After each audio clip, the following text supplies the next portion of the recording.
Louvado seja Deus. Pode ser, igreja. Boa tarde para vocês. Bom estar aqui na nosso segundo culto de hoje, de domingo. Hoje pela manhã, às 9 da manhã, tivemos o primeiro culto da Escola Bíblica Dominical com Santa Ceia. Hoje é o segundo e às 19 horas nós também temos o nosso terceiro culto da nova série de mensagens, tudo junto. Nós estamos falando sobre a unidade, a união da igreja. Eu lembro que eu ministrei aqui sobre a Torre de Babel. Deus, quando desce e vê aquela construção, ele diz assim: o povo é um só porque fala a mesma língua. Ninguém conseguirá parar o que eles intentam fazer. Então, quando Deus quer parar uma obra de um povo unido, ele confunde a língua. O que nos une é a nossa língua. Quando nós falamos a mesma língua, nós estamos unidos. E quando nós estamos unidos falando a mesma língua, ninguém pode parar. Se um povo que intenta fazer coisas para si é imparável, diz Deus, imagina o povo de Deus, que tem o Espírito Santo, quando está unido, o que ele não pode fazer? Então nós entendemos que descrentes unidos têm mais poder do que crentes desunidos, porque o diabo não tem medo de igreja grande, ele tem medo de igreja unida. Então essa série é para a gente alinhar o nosso linguajar, a nossa visão, a nossa direção e fazermos tudo junto. Eu quero ministrar hoje nesse culto sobre o que acontece. As minhas mensagens serão o que acontece num ambiente de unidade. Existem inúmeros milagres na Bíblia que eles só acontecem por causa de um espírito de unidade, ou um espírito de união do povo. E hoje eu vou falar sobre a unidade que faz a multiplicação. Eu quero primeiro louvar a Deus por mais uma vez estar aqui com vocês. Na minha casa eu tive a última semana, como já é de frequência minha, servindo as nossas igrejas no Rio de Janeiro, e alguns convites de pastores amigos. Eu tive uma semana bem corrida, então a minha voz está um pouco ruim, mas daqui a pouco ela esquenta, tá bom? Aí enquanto ela não esquenta, tu dá glória a Deus e aleluia para ajudar aqui o pregador. Eu vi que colocaram um aquário ali para botar um peixinho de aquário ali, né? Louvado seja Deus. O som ficou ou não ficou melhor, gente? Ficou maravilhoso. Deu para ouvir todos os instrumentos. Lá fora a gente está vendo muitas mudanças. Glória a Deus, porque Deus tem soprado em nossa igreja. A gente pode ver algumas melhorias que a gente já desejava há muito tempo atrás. E eu quero, em segundo plano, só louvar a Deus. E eu não dei notoriedade, não darei, embora eu tenha um registro de vídeo que eu compartilhei com algumas pessoas, mas principalmente com a Nayane, porque eu gosto muito do Rio de Janeiro. Eu não gosto de postar coisas que denigrem cidades, né? Mas na sexta-feira eu estava indo para a Expo Cristã, onde eu estava também com o stand do Três Palavrinhas, do projeto nosso lá, e perto de lá eu estava parado, estava um trânsito terrível, umas 4:30 da tarde, e tinha um carro, um Porsche na minha frente. E eu estava andando, daqui a pouco eu vejo polícia vindo de um lado e de outro, cercando. Eu pensei que era comigo.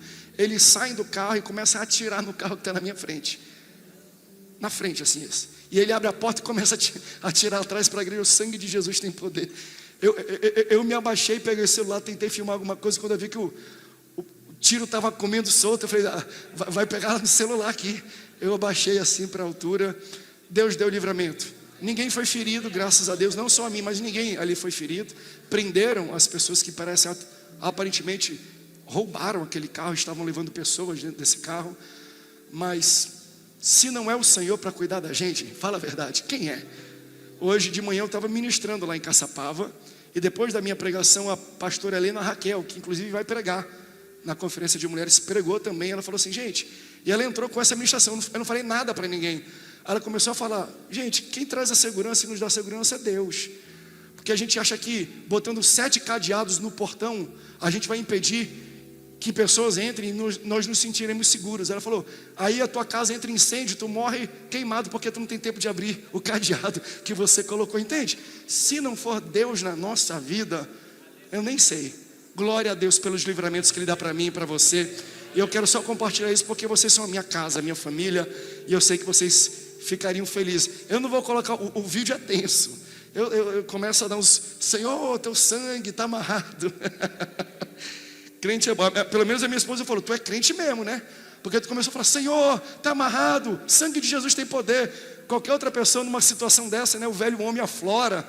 Aí você fala algumas coisas, não sei. Mas que bom que nós estamos aqui. Quantos querem ouvir uma porção da palavra do Senhor?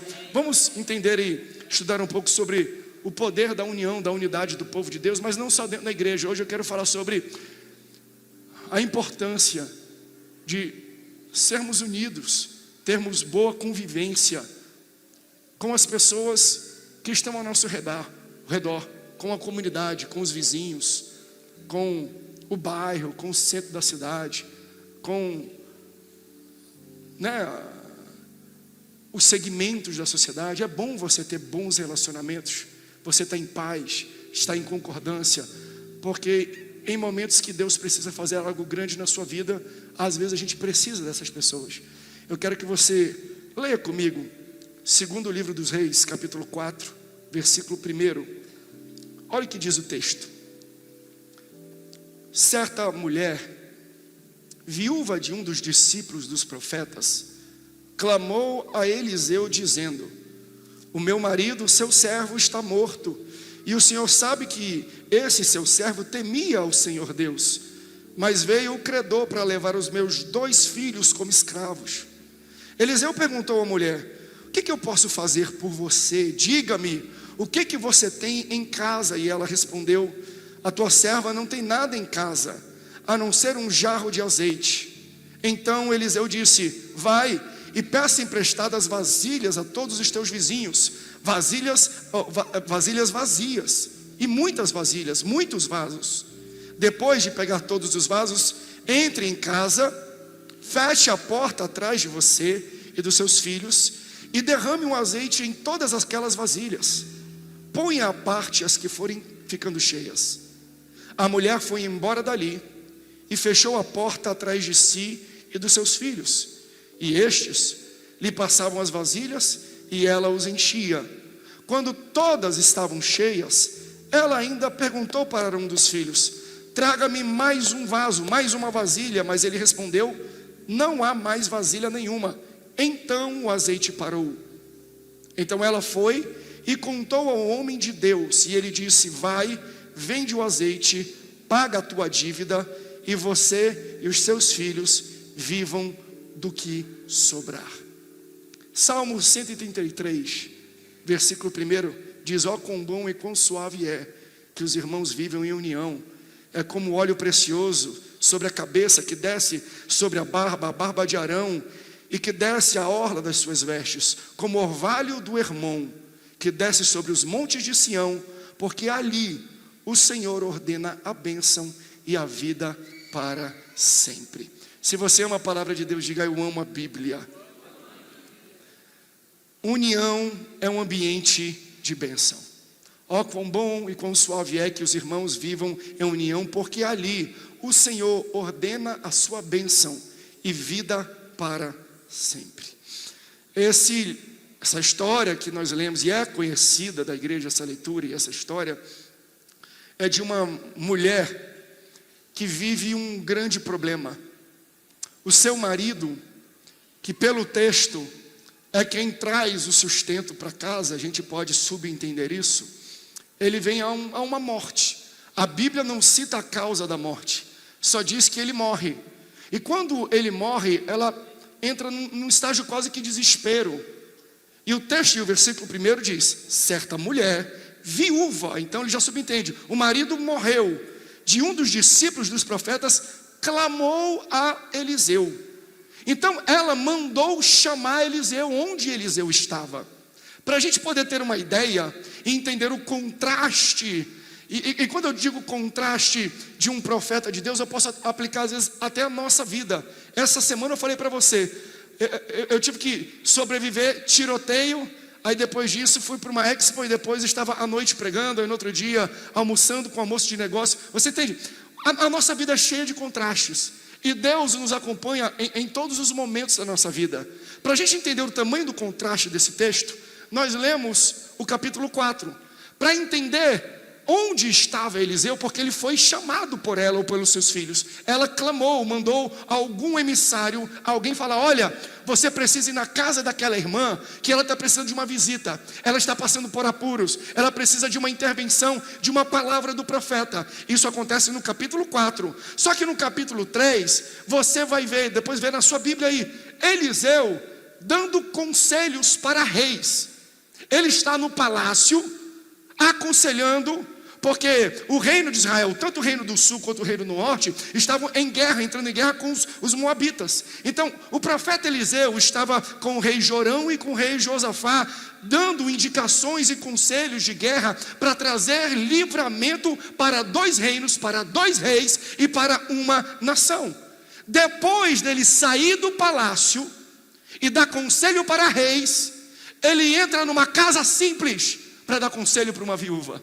Eu louvo a Deus por isso. Você entende? O mesmo profeta que é conselhador de grandes reis em grandes palácios é o profeta que entra na casa de gente simples, de casa pequena, de casa alugada, de casa que talvez seja prestes a receber despejo, para trazer também um conselho, um direcionamento para essa casa. O Deus de Israel é um Deus grande que entra nos lugares grandes, mas também é um Deus grande que entra em lugares pequenos. É um Deus grande que resolve grandes problemas, mas é um Deus grande que resolve problemas de pequenos. Aleluia. Estão me ouvindo? Opa, que parou aqui, eu pensei que tinha acabado. Então você entende esse contraste? Ele sai de um palácio e vai para uma casa simples. Só que o contraste não para aí. Continue lendo depois. Quando ele sai desse local, ele já tem um endereço. Ele sai dos palácios do rei Josafá e do rei Jorão, e ele está indo para Sunem. No meio do caminho, ele é chamado para ir para a casa dessa mulher. Então ele vai para a casa de uma mulher que não tem dinheiro para pagar os credores. Não sei se é aluguel, não sei se é uma outra dívida. Eu só sei que estão levando os filhos dessa mulher como servos e escravos para trabalhar até pagarem a dívida. Depois de sair da casa de uma mulher que não tem dinheiro para pagar aquilo que está sendo cobrado, ele vai para Sunem. E o texto vai falar: havia em Sunem uma mulher rica, uma mulher sunamita. Ela era rica, sim, mas tinha um problema: ela não podia ter filhos, ou ela não tinha filhos e o seu marido já era idoso demais para ter filhos. Olha que segundo contraste bonito, porque ela está numa casa de alguém pobre que tem filhos, e vai depois para a casa de alguém rico que não pode ter filhos. Veja, o nosso Deus é um Deus que resolve cada um dos nossos problemas. É um Deus que entende cada uma das nossas dificuldades. Não precisa ter dinheiro no banco para Deus ter uma intervenção na nossa vida. E não é porque a pessoa é rica que ela vai pagar a intervenção de Deus. Eu dou glória a Deus porque às vezes nós aqui na terra temos uma tendência, uma cabeça a dizer: pessoas que têm dinheiro são abençoadas. De fato, a bênção da prosperidade, ela é maravilhosa. Mas aqui nós somos colocados em um contraste muito complexo. Tem uma mulher que não tem dinheiro, mas tem filhos. E uma mulher que tem muito dinheiro, mas não pode ter filhos. Sabe aquela pessoa que você olha e fala: eu quero ter o carro dela, eu quero ter a casa dela. Não deseje ter o que o outro tem, porque às vezes Deus te livra de ter o problema que eles têm. Às vezes a gente tem a tendência de pensar que quem tem dinheiro não tem problema. E aí você fala: nossa, os meus filhos, a minha casa está vivendo uma dificuldade. Como eu gostaria de ter aquela roupa, aquele vestido, aquele sapato, como eu gostaria de ter a vida daquela mulher, porque ela tem uma vida financeiramente muito confortável. Ei, dê glória a Deus pela tua família. Ela é complexa? Sim. Ela é complicada? Sim, mas é a família que Deus te deu. Às vezes nós desejamos ter a família de outros, mas nós não temos o problema que eles vivem. Então o profeta sai da casa de uma mulher que quer dinheiro e de outra mulher que quer um filho. Sabe que você já pode agradecer a Deus pela família que Deus te deu? Pelos problemas, dá glória a Deus até pelos problemas. Os problemas poderiam ser maior. Não deseje querer ter o que os outros têm, porque às vezes Deus está te livrando de problemas que você nunca terá, que nunca alcançarão a tua casa. Toda família passa por problemas. E essa também. Nós estamos diante de uma família que está vivendo uma situação que causou vários problemas. Primeiro, está em luto. o pai, o provedor dessa casa, morreu. Mas além da perda, eles estão sofrendo uma dívida. O texto não diz quem contraiu, mas eu imagino que foi até o marido. Talvez ele não soube administrar bem, ou ele fez investimentos para o futuro, e aí ficou doente, depois perdeu a vida, e agora a mulher não pode dar continuidade no trabalho para trazer a renda para casa, e essa dívida vai aumentando, por isso que os credores estão batendo na porta. Então, ela vive um luto. Além de um luto, ela vive uma dívida. Mas além de uma dívida, ela vive uma ameaça real. Esses homens que batem na porta dessa mulher, eles estão amparados pela lei. Naquele tempo, se você deve para alguém, não é o teu nome que é negativado no Serasa e no SPC. Quem você devia, ia lá na sua casa, pegava os seus filhos, colocava para trabalhar, pelo um salário pequenininho, até que eles pudessem pagar toda a dívida que você, ou seu pai, ou seu esposo, ou sua esposa contraíram. Então ela vive 3 problemas por causa de uma situação: luto, dívida e ameaça. Mas para cada um desses problemas, Deus tem uma solução. Eu louvo a Deus, porque Deus, Ele se preocupa com todos os problemas que nós temos. E aqui tem algumas lições que nós temos que aprender através desse texto bíblico para aplicar para a nossa vida.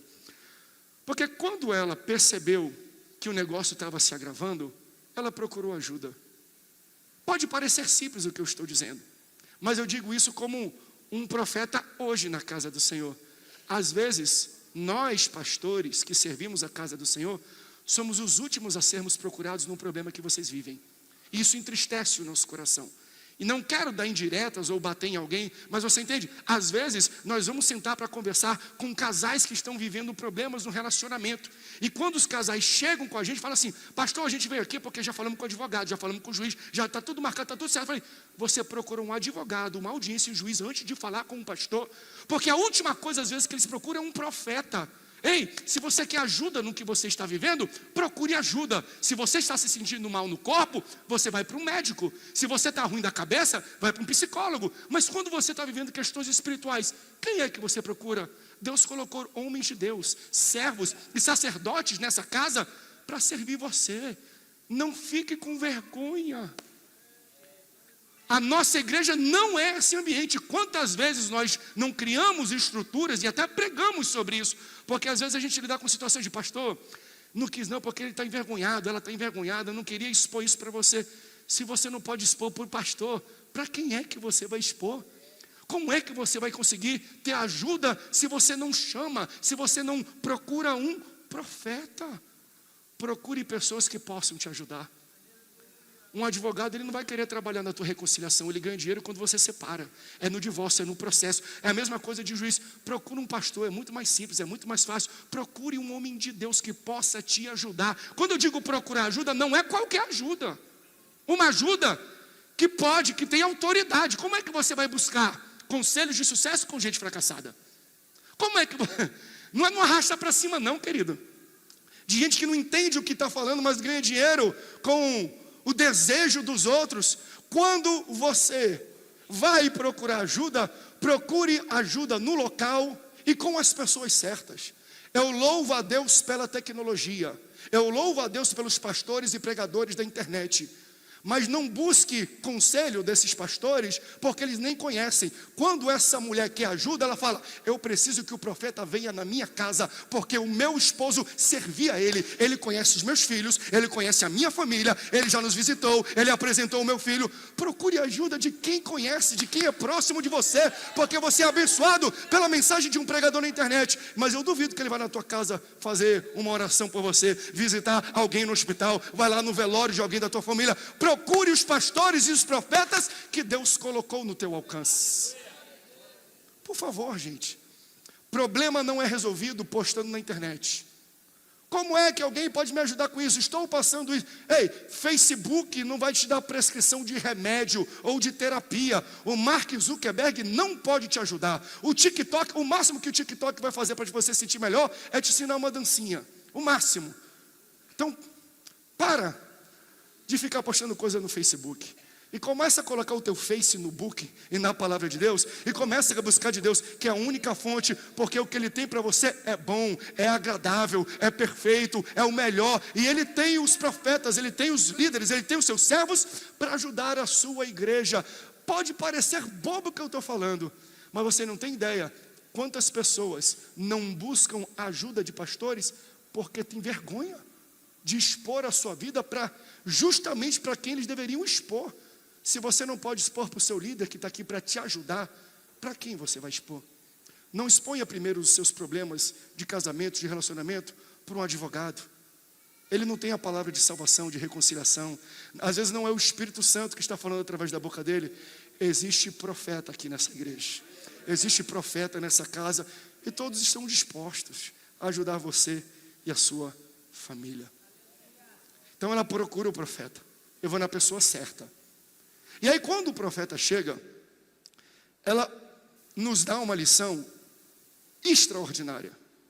Veja, aqui é a lição de uma mulher. Eu não estou falando que é de mulher para mulher, mas mulheres poderiam ouvir bastante o que eu estou falando, porque eu conheço o ego do homem. Quando o profeta chega para falar, o que aconteceu? O que eu posso fazer? Essa mulher, ela usa palavras corretas. Ela poderia acabar, ela poderia queimar, sujar, falar mal do seu esposo. Como é que pode, né? Esse miserável morreu e deixou um monte de dívida pra gente. Eu nem sabia das dívidas. Ele botou o nome dele no cartão, parcelou aquilo. Eu não sabia de nada e agora estão batendo na minha casa. Não foi nem eu que contraí essas dívidas. Ele administrou mal as nossas finanças. E agora, em vez de deixar pra gente herança, deixar pra gente cobrança. Miserável. Ela poderia falar mal, porque ela estava vivendo uma situação dessa. Mas ela escolheu usar bem as palavras. Ela cita 3 níveis de comprometimento do seu esposo antes de citar o problema. Porque existe um problema ali, mas antes do problema, ela traz as qualidades. Ela fala assim, olha, ei, o meu marido, o teu servo, que teme a Deus, morreu. E ele deixou dívidas. Entendeu? Os 3 níveis. Ele tem comprometimento comigo, porque ele é meu marido. Ele tem comprometimento contigo, porque ele é o teu servo. E ele tem comprometimento com Deus, porque ele serve ao Senhor. Então ela, ao invés de exaltar os problemas, primeiro ela cita as qualidades. Ei, ele é homem de Deus, ele é um bom marido, ele é um bom pai, ele é uma pessoa que serve ao Senhor, ele é temente a Deus, é alguém de caráter, mas por alguma razão ele não soube administrar algumas coisas. E ele contraiu algumas dívidas. Então, qual é o ambiente que Deus gosta de se manifestar? É um ambiente onde nós exaltamos as qualidades acima dos erros. Ei, para de ficar só falando das coisas ruins da tua casa. Começa a ver as qualidades que existem no teu marido e na tua mulher, nos teus filhos e na tua casa. Começa a falar coisas boas acerca daquilo que você está vivendo. Uma família onde as qualidades são exaltadas acima dos defeitos é um ambiente propício para receber o milagre e a intervenção de Deus. Tem alguém que pode glorificar por isso? Então use a tua boca para abençoar e não para amaldiçoar. Mesmo em tempos complicados, será que você pode superdimensionar o que tem de bem antes de falar daquilo que tem de mal? Ou quando o seu filho erra, fala, tá vendo? Esse cabeção, não vale para nada, esse burro. É assim que você trata o seu filho? Não, exalta. Às vezes dá vontade até de falar isso, mas segura dentro de você. Meu filho, sobe aqui, não é por aqui não. Teu filho é uma bênção. A tua filha é uma bênção, o teu marido é uma bênção. Pastor, é que o senhor não conhece, ele não precisa conhecer não. Tente ver as qualidades acima dos defeitos. São ambientes onde a gente enxerga primeiro as qualidades que Deus gosta de se manifestar. Tem algum homem, alguma mulher que podem dar glória a Deus por isso? Porque aquilo que nós falamos fica impresso no coração. Eu lembro um tempo que eu e a Nayane, a gente começou a cuidar da nossa boca. Porque o Andrezinho, lembra? O Andrezinho contava mais ou menos da idade do Romeu. E a gente estava, lidando com ele, com o crescimento dele. E ele passou por uma fase que tudo ele reclamava, tudo ele chorava. Vem pra cá, não, vem pra cá, não. E a gente falava assim, para André, deixa de ser um bebê chorão. E a gente começou a falar isso com uma certa frequência. Até o dia que ele respondeu, e eu e a Noemi ficamos olhando um para o outro, e a gente começou a corrigir. Porque a gente falava assim, vamos André, vamos para cá que tem que vestir, não quero não. Vamos André, porque vai ser muito legal. Não vou não, eu sou um bebê chorão. E ele começou a falar que ele era um bebê chorão. O que sai da boca de um pai e de uma mãe fica impresso no coração de um filho. Ei, na tua boca tem as sentenças do teu futuro. Você lembra quando Salomão recebe aquelas duas meretrizes mulheres? Uma dizia que era o filho da criança e a outra também. E ele não tinha álibi, ele não tinha testemunhos, ele não tinha como saber. Aí a mãe, que era verdadeira, falou assim, ó: dê a ela o menino vivo e de modo nenhum o mateis. Mas a outra, que não era a mãe, falou: nem para ela nem para mim, pode cortar a criança no meio. Qual foi o veredito do rei? Dê a ela, a primeira, um menino vivo e de modo nenhum o mateis. Ele apenas repetiu e ecoou o que saiu da boca da mãe, daquela que gerou, porque está na sua boca as maiores sentenças para a tua vida, para a tua casa, para os teus filhos e para a tua família. Abre a tua boca e abençoa a tua casa, abençoa a tua igreja, abençoa o teu pastor, abençoa o teu esposo, a tua esposa, os teus filhos e as tuas filhas. A gente precisa usar a nossa boca como uma arma de bênção. Então, estou passando por dificuldades, procuro ajuda no local certo e com as pessoas certas. Estou passando por apuros, vou usar bem as minhas palavras. E terceiro, eu tenho que entender que o meu milagre, ele sempre vai passar pela mão dos outros. Existem milagres que Deus vai fazer na nossa vida que Ele não vai derramar diretamente para a nossa vida. É que nem aquele menino com 5 pães e 2 peixes. O alimento que muitas pessoas precisavam não estava no bolso e nem no cesto dessas pessoas, estava na mão de um menino. Então Deus usa terceiros para trazer o pão e o peixe que você está necessitando. A instrução do profeta, por isso que é importante a gente estar unido. Ambiente de unidade, de união. A unidade faz a multiplicação. Porque se eu não tenho união, não tenho proximidade, eu não tenho relacionamento com as pessoas que estão à minha volta, eu estou minando, eu estou dificultando o acesso da bênção chegar na minha vida. Porque quando Deus quer trazer uma bênção para a minha vida, Ele usa pessoas. Quem sabe um menino com 5 pães e 2 peixes está sentado atrás de você e você nem sabe. Você tem que tratar bem essa pessoa. No final desse culto você tem que pagar uma pizza para essa pessoa. Tá? Faz isso. Quem sabe está perto da gente aqui um ambiente da pessoa que vai nos abençoar. Qual foi a instrução do profeta? Ei, o que você tem? Eu tenho uma botija aqui de azeite, mas está vazia. Faz o seguinte: tu tem vaso aí? Tem não. Então vai, pega dos vizinhos as vasilhas e os vasos dos vizinhos. Pega os teus filhos e manda ele batendo na porta, saindo pelo condomínio, pela rua, tocando a campainha e pedindo vasos e vasilhas de todas as pessoas. A gente tem que dar uma contextualização disso aqui. Veja, num tempo como esse, onde não existia refrigerador, geladeira, freezer, que é o local onde a gente guarda mantimento e comida, nesse tempo não existia isso. Onde é que as pessoas guardavam comida? Em vasos de barro, em vasilhas. O texto chama de vasilha, hoje a gente chama de Tupperware. Eu gosto quando alguém me dá: pastor, está aqui um docinho, um bolo, está aqui um empadão, aí me dá um Tupperware. Eu fico feliz pelo empadão, a Naine fica feliz pelo Tupperware. Caro esse troço, não está? Quando é da Tupperware mesmo, eu dou glória a Deus, aleluia. Tem que devolver depois? Eu não sabia disso não. Te cobram, Num tempo que não tem geladeira, não tem freezer, gente, eu tenho um pedaço de carne, eu tenho um mantimento. As pessoas guardavam onde? Guardavam dentro de vaso, dentro de vasilha. Aí vem uns rapazes tocando a campainha e falando: me presta aí o teu vaso, aí um vaso e uma vasilha. Para essa pessoa emprestar uma vasilha, ela primeiro tem que ir e tirar o que tem dentro do vaso. Tirar o que tem dentro da vasilha para deixar vazio e dar, porque o profeta fala: traga vasilhas vazias, e não traga pouca, traga muitas. O máximo que você conseguir. Então sai tocando aí nos vizinhos, nos irmãos da igreja, no grupo do Zap, no pessoal da internet. Sai falando com todo mundo para ver quem é que pode dar vasilha para você. Nos dias de hoje é como se alguém estivesse batendo na minha casa falando: pastor, me empresta a tua geladeira.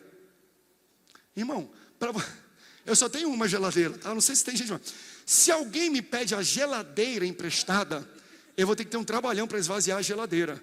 E olha que a minha geladeira, pensa numa geladeira que é lotada. As crianças botam um monte de coisa lá dentro, um monte de Tupperware lá de vocês. Glória a Deus pelo Tupperware de vocês que estão lá já guardando as coisas. Eu tenho que tirar o que está dentro da minha geladeira para dar para vocês. Segundo, se você quer a minha geladeira emprestado, você tem que ter uma ótima razão para pedir emprestado.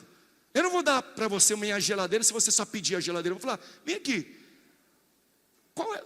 Para você ser tão ousado de pedir a minha geladeira emprestado, qual é a razão que você está pedindo? E eu tenho certeza que pessoas perguntavam, porque era algo que eles usavam no dia a dia para mantimentos. E esses meninos, né, os filhos, não podiam mentir, sabiam que o profeta estava em casa. Se mentir, vai perder a bênção. Então eu imagino as pessoas chegando, vem aqui, por que você precisa do meu vaso, da minha vasilha e da minha geladeira? E aí eu imagino eles respondendo, é que o profeta está lá em casa, e ele disse que a minha bênção vai passar pelo teu vaso.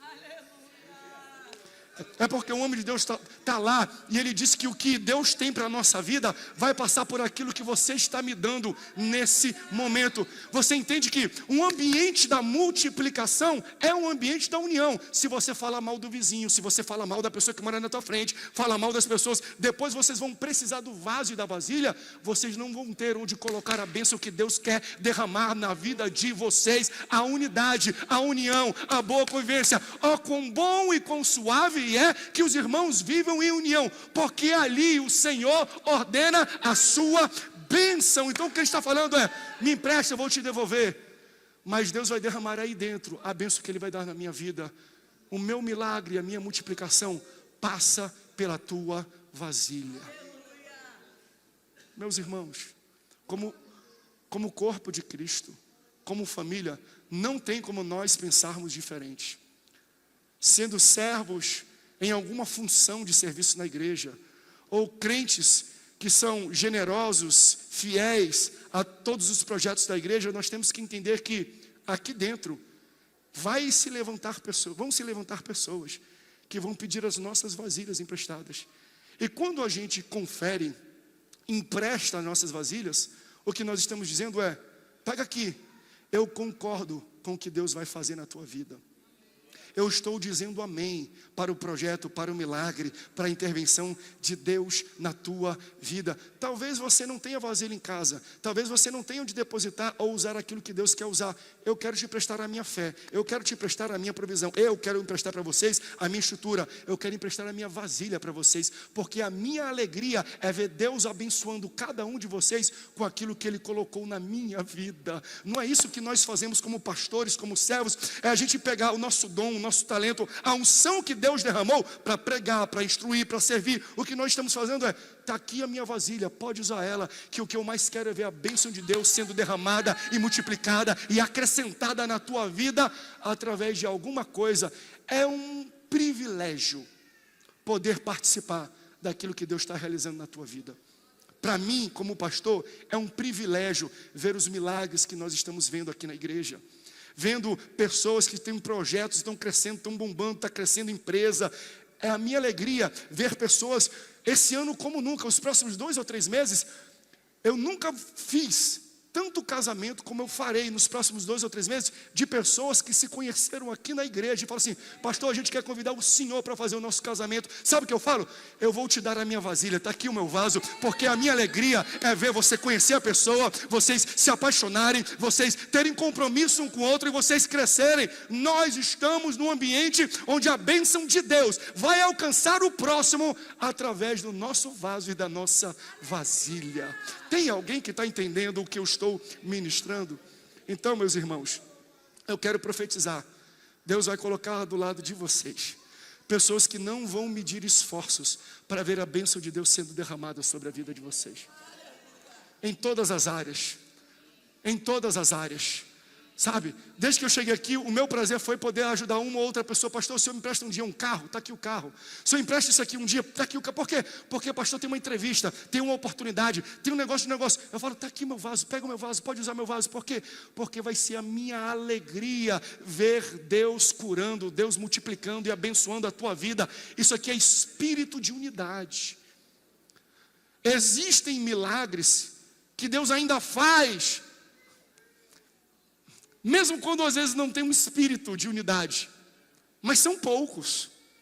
Lembra, a pastora Nayane pregou aqui, daqueles amigos que carregaram aquele paralítico, fizeram um buraco no teto, desceram um rapaz, e o paralítico ainda teve os pecados perdoados por causa da fé deles. Então eles não mediam esforços. Está falando, eu não estou nem aí se eu me desgastar, se eu ficar cansado. Eu estou fazendo tudo isso porque eu quero ver a bênção de Deus na tua vida. Eu não quero nada em troca, eu só quero ver a multiplicação. Eu quero que Deus te coloque de pé. E se precisar da minha força, se precisar do meu tempo, se precisar do meu relógio, se precisar do meu suor e do meu esforço, pode contar comigo, porque eu quero ver a prosperidade de Deus na tua vida. Espírito de unidade, diferente do tanque de Betesda. Lembra do tanque de Betesda? Aquele camarada que já estava 38 anos sentado ali, Jesus chega com ele e pergunta: vem aqui, o que você quer? Você quer ser curado? A resposta é simples, sim ou não. Mas ele nem responde sim, nem responde não. Ele fala, não, sabe o que é? É porque toda vez que a água é mexida aqui, e a gente precisa ir para a água para ser curado, não tem ninguém, não tem uma viva alma que me pegue, me carregue e me jogue lá. Qual é o contrário do espírito da união, pastor? É o espírito do individualismo. Não é individualidade. Individualidade é normal. Cada um de nós temos gosto. Você gosta de uma música, você gosta de uma comida diferente, você gosta de um tipo de roupa. Isso é individualidade. Cada um de nós temos e andamos junto com elas. É só você olhar ao redor. Tem gente que gosta só de vestir preto, tem gente que gosta de se vestir colorido, tem gente que gosta de terno, tem gente que gosta de tênis. Isso está dentro do campo da individualidade.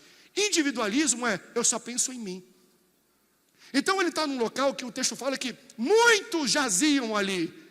Uma multidão de mancos, paralíticos estavam. Então, ele falou assim, eu não tenho ninguém, mesmo rodeado de uma multidão. Porque você entende que solidão não é ausência de pessoas, solidão é ausência de intimidade. Por mais que eu esteja rodeado de pessoas, ninguém pensa nas minhas necessidades. Ninguém olha para mim quando eu peço ajuda e fala, está aqui o meu vaso, está aqui uma vasilha. Está repreendido o espírito de Betesda, de individualismo desta igreja, porque aqui o que impera é o espírito da união, é o espírito da unidade. E onde existe unidade, tem gente carregando, tem gente subindo o teto, tem gente fazendo buraco, tem gente descendo os amigos, tem gente dando vasilha, tem gente dando geladeira, tem gente dando dinheiro, tem gente dando tempo, tem gente ajudando com suor, com energia, para poder ver a bênção dos outros virem a acontecer. Assembleia de Deus em São José dos Campos, ó quão bom e quão suave é que nós vivamos em união, porque se nós vivermos união, nós vamos experimentar a bênção e a vida para sempre. Eles pegam, fecha a porta. Para quem fala que o nosso Deus é um Deus de porta aberta, para Deus não tem dessa não. Se eu falo que porta aberta é o momento de Deus operar, eu estou falando que a porta é maior do que Deus. Deus opera com porta aberta, tanto quanto com porta fechada. Se não tiver porta, Deus opera também. Ele arranca a porta, Ele tem a porta, Ele é a porta, Ele tem a chave da porta. A porta que eu abro, ninguém fecha. A porta que eu fecho, ninguém abre. Mas Ele fala, fecha a porta aí, porque vai acontecer um milagre agora aqui na tua casa. Vai acontecer um milagre agora aqui na tua vida. Vem! Aí Ele vinha trazendo os vasos dos amigos, dos vizinhos, dos irmãos da igreja. Eles iam descendo o azeite. Ia descendo um, ia descendo outro, ia descendo outro. Você entende? Esses rapazes seriam aprisionados e levados como escravos, mas o óleo impediu. Isso aponta de uma maneira profética para os dias de hoje, porque aqueles credores, eles representam um sistema do mundo de pecado, e o óleo representa a intervenção do Espírito Santo.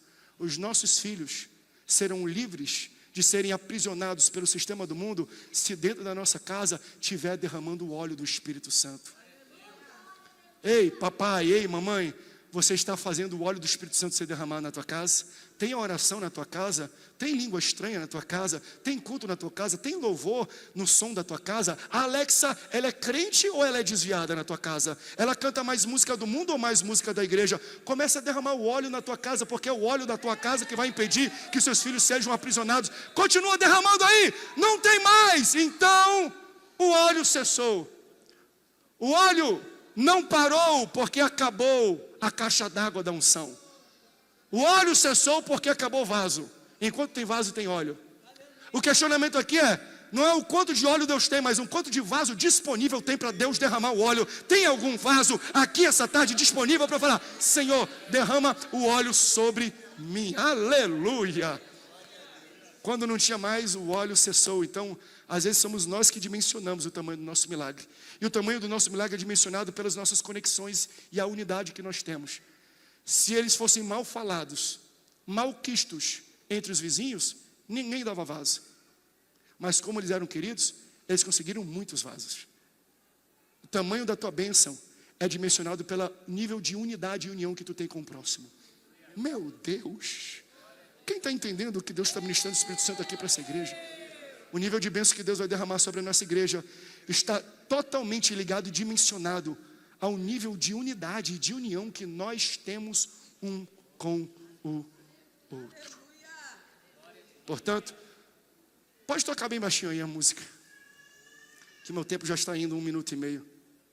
O azeite parou. E a ordem final do profeta foi extraordinária. Intervenções de Jesus não são apenas para resolver problemas do passado, porque isso aqui é um problema que foi adquirido no passado. Uma dívida. A dívida não veio agora. A dívida, ela foi sendo construída, crescendo, ela foi sendo acrescida com o tempo. E aí quando o marido falece, que ela entende que existe uma dívida, ela fala, como é que eu vou pagar? Talvez ele que trazia a renda para dentro de casa, isso aqui só vai piorar, vão levar os meus filhos mesmo. Aí chama o profeta fala, pega para as pessoas que estão unidas com o propósito, pessoas que dizem amém, pessoas que gostam de você, pessoas que querem ver a tua cura, que querem ver a tua prosperidade, que querem ver o teu crescimento, pegue com eles que eu vou derramar o óleo aqui. E aí ele começou a derramar, e depois de derramar, ele dá a solução final, que eu acho extraordinário. A solução de Deus não foi para resolver um problema do passado, mas foi para resolver 3 tempos cronológicos: presente, passado e futuro. Porque o profeta fala assim, ó, pega esse azeite e vende, presente. Depois, com dinheiro, paga a tua dívida, passado. E o que sobrar, te sustenta com o resto para o futuro. Num ambiente de união, de unidade, as intervenções que Deus faz não é apenas para agora. Ela vai alcançar tudo de errado que foi feito no passado. Ela vai te sustentar durante todos os problemas que você está enfrentando no presente. Mas Ele vai te garantir toda a tua caminhada para um futuro. O profeta fala assim, já que você teve unidade, união, já que as pessoas acreditavam no teu milagre, o que tem aqui, o que você conseguiu de azeite, de intervenção de Deus divina e de multiplicação, vai resolver o teu passado, vai te sustentar no presente e vai garantir o teu futuro. Tem alguém que crê que Deus pode, durante esse período, fazer esse tipo de intervenção? Eu vou pedir que o coral suba aqui, bem rápido, enquanto eu estou finalizando aqui. Pastor Flávio com esposa pode subir aqui também para ministrar essa Santa Ceia. Eu quero que você entenda, e essa é a minha primeira ministração. E eu tenho um tempo reduzido, mas fui dentro do tempo aqui. O ambiente de unidade é um ambiente de multiplicação. A minha próxima ministração, vou falar sobre um ambiente de unidade, é um ambiente de cura. Gente, vocês não têm ideia o que Deus faz num ambiente de unidade. Um ambiente de unidade exponencia aquilo que Deus pretende fazer. Não porque Deus não quer, mas porque Deus coloca e dimensiona e fala, existem milagres e ações que eu vou fazer na sua vida, que não sou eu que dimensiono, é você. Tem coisas que a soberania de Deus resolve. Eu vou fazer desse jeito, desse tamanho e dessa forma. Ok, Deus, faz como tu quiser. Agora, existem outras situações que Deus fala, o tamanho do milagre, você dimensiona. Como é que Ele dimensionou o tamanho desse milagre? Pela unidade que tinha com as pessoas. Se eu não tenho unidade, eu não tenho vaso. Se eu não tenho vaso, eu não tenho azeite. Agora, se eu estou unido às pessoas, as pessoas vão bater minha campainha. Quando eu mando no zap e leio notícia, gente, eu estou passando por uma situação, e eu quero criar isso no coração da igreja. Se você está participando de algum grupo da igreja, de irmãos, se alguém escreve alguma necessidade, seja a primeira pessoa, aí no privado, não vai lá não, vai no privado, fala assim, o que é que você está precisando? Eu vi que você falou de um pedido de oração, você está precisando de visita? Não espera o pastor fazer não. Existe um sacerdócio universal para cada um de nós. Deus tem palavras de cura. Quem sabe o milagre que essa pessoa precisa não vem do vaso do pastor, não, vem da tua vasilha. É a tua vasilha que vai trazer o alento que essa pessoa que escreveu precisa. Então, quando escrever, que sejamos pessoas assim, que tenhamos a visão que Jesus tinha. Jesus, quando olhava para o mundo, ele falava assim: eu vejo eles como ovelhas sem pastor. Que nós possamos ter uma visão de igreja alinhada. Qual é a visão que um crente tem que ter de São José dos Campos? Pessoas como ovelhas sem pastores. Porque um médico vê alguém como paciente, um político vê alguém como um cabo eleitoral ou como um voto. E a igreja? Como é que a igreja tem que ver uma cidade? Como ovelha sem pastor.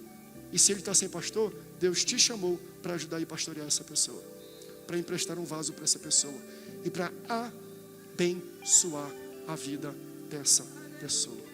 Vamos citar junto esse texto que todo mundo conhece? Ó quão bom e quão suave. Vamos? 1, 2, 3. Ó quão bom e quão suave é que os irmãos vivam em união. Você pode dar um glória a Deus e louvar o nome do Senhor? Pastor.